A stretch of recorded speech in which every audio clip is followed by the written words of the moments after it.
What's up YouTube? John, JDS Outdoors. Welcome back to the channel. Today I'm going to go over with you a little springtime tradition. Every spring I head over to my brother's place and I give him a hand making maple syrup. In this short video I'm going to show you the two separate methods that we use for collecting the sap out of the trees.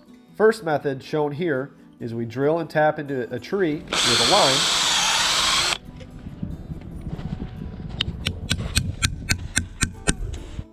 And a small tap. And each one of them trees is connected to a larger line called the main line that runs into a holding tank down closer to the road. This tool shown here makes putting the fittings into the lines as easy as this.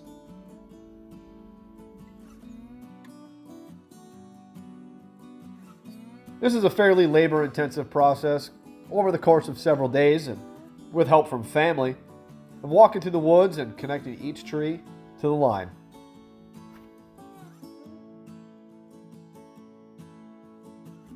In this particular woods, we have just over 600 trees tapped, and they're all connected to this main line.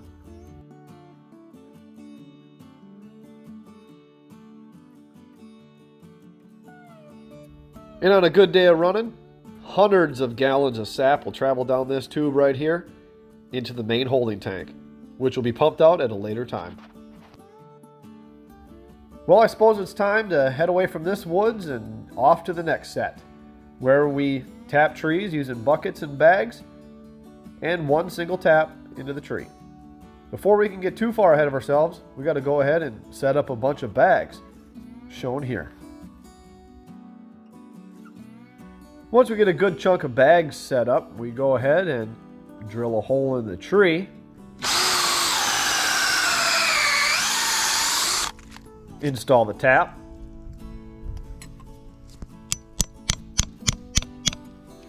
And hang the bag. While we let the bags go ahead and get filled up, let's go ahead and check on the buckets we hung up earlier.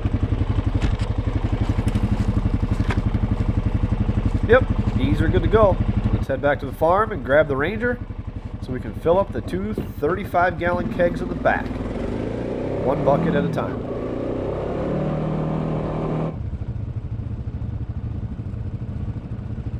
This is also a little labor intensive, but it's also fun. After we get the buckets done, I think we're going to head back and check out the bags and empty those too.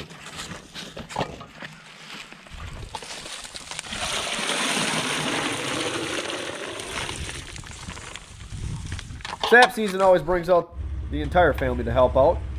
We all take turns going through the woods, filling the 5-gallon buckets with the sap from each tree, and put it inside this tank here. Now that she's about half full, let's head back to the farm and get this sap pumped into the holding tank so we can go ahead and get the evaporator cooking.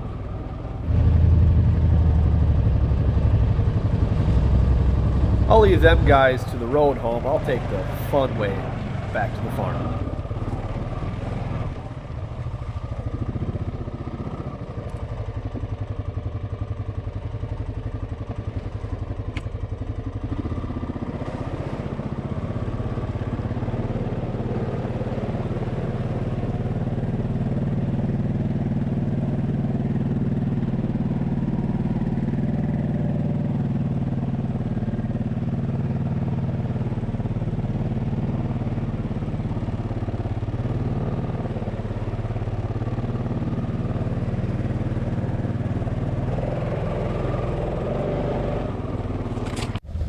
Well, now it's time to collect the sap from one of our holding tanks that we have on another set of trees.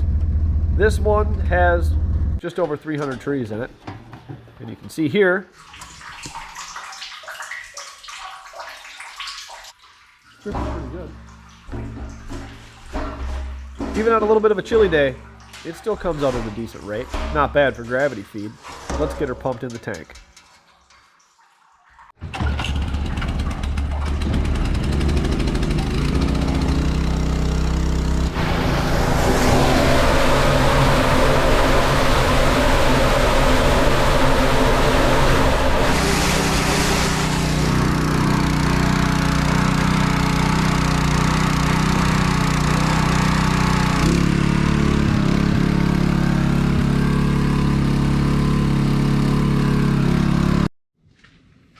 Back at the farm, at the sugar shack.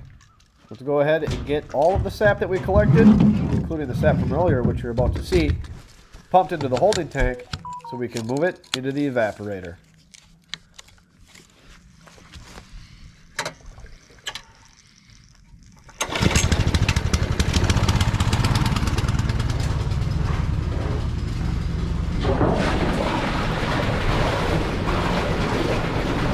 Too bad it doesn't pour out of the trees like that, huh? Here it is going through a filter, catching all the moths and random leaves and stuff that fall in.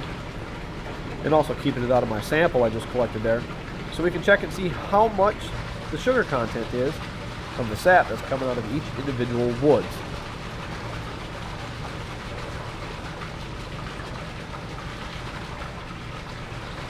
To figure out what the sugar content is, we use a hydrometer. We drop it in our handy little test vessel there.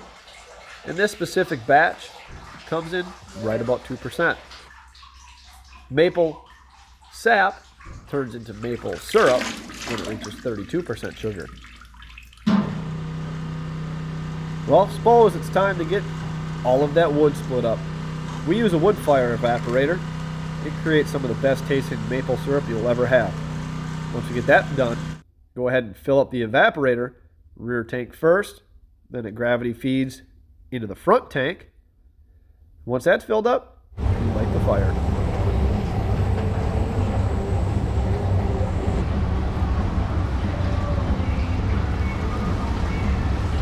Once it gets good and hot, you can really see that steam start to roll off. At some point, we'll get a better hood so we don't have to sit and exfoliate all day as we're boiling. But today, she sure is boiling really good. You can see all that heat pouring out, burning out all the old stuff from last year, and soon we'll have syrup. And speaking of syrup, there she is pouring out right now. Look at that golden deliciousness. And while the syrup is still piping hot, we go ahead and mix in a filter agent, mixing it thoroughly. And what this does is it go ahead and attaches itself to any impurities that are in the syrup that made it through all of our other filtering processes. This is the final filtering step before it gets bottled, or in our case, put into a 55-gallon drum and heads off to our distributors.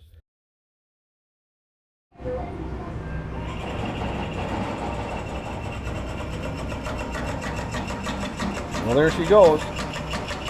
Woods to the drum. I appreciate you watching JDS Outdoors.